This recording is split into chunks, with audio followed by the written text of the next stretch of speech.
But he was a leper. Arthur Pink, Gleanings from Elisha. Naaman, commander of the army of the king of Syria, was a great man, but he was a leper. 2 Kings 5:1. Naaman was a great man, but he was a leper.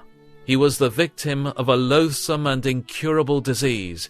He was a pitiful and repulsive object, with no prospect whatever of any improvement in his condition.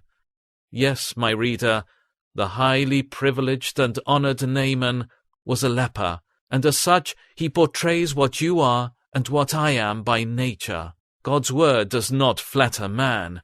It lays him in the dust, which is one reason why it is so unpalatable to the great majority of people. It is the word of truth, and therefore, instead of painting flattering pictures of human nature, it represents things as they actually are. Instead of lauding man, it abases him.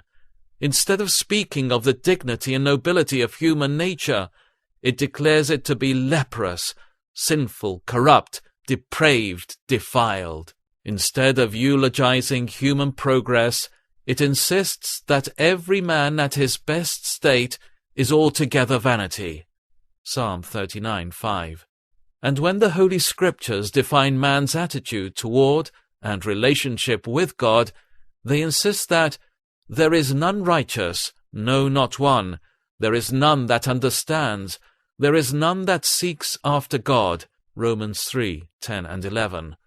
They declare that we are his enemies by our wicked works. Colossians 1:21.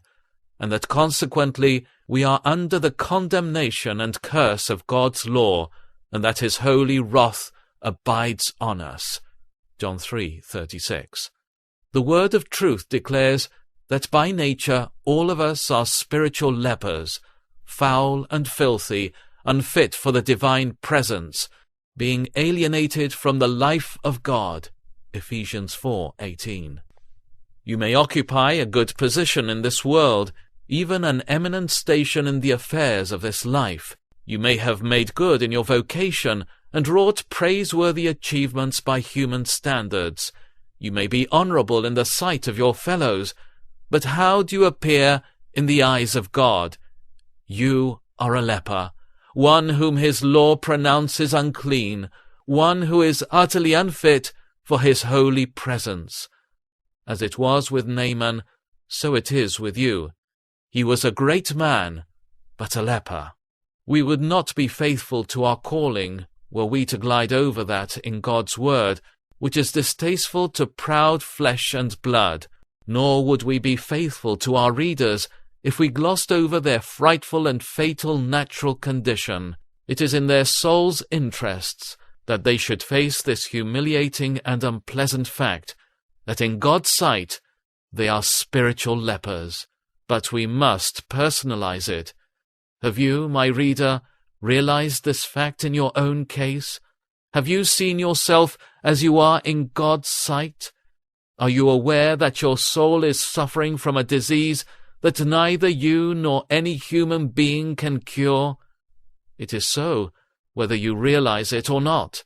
The Scriptures declare that from the sole of your foot to the crown of your head there is no soundness in you.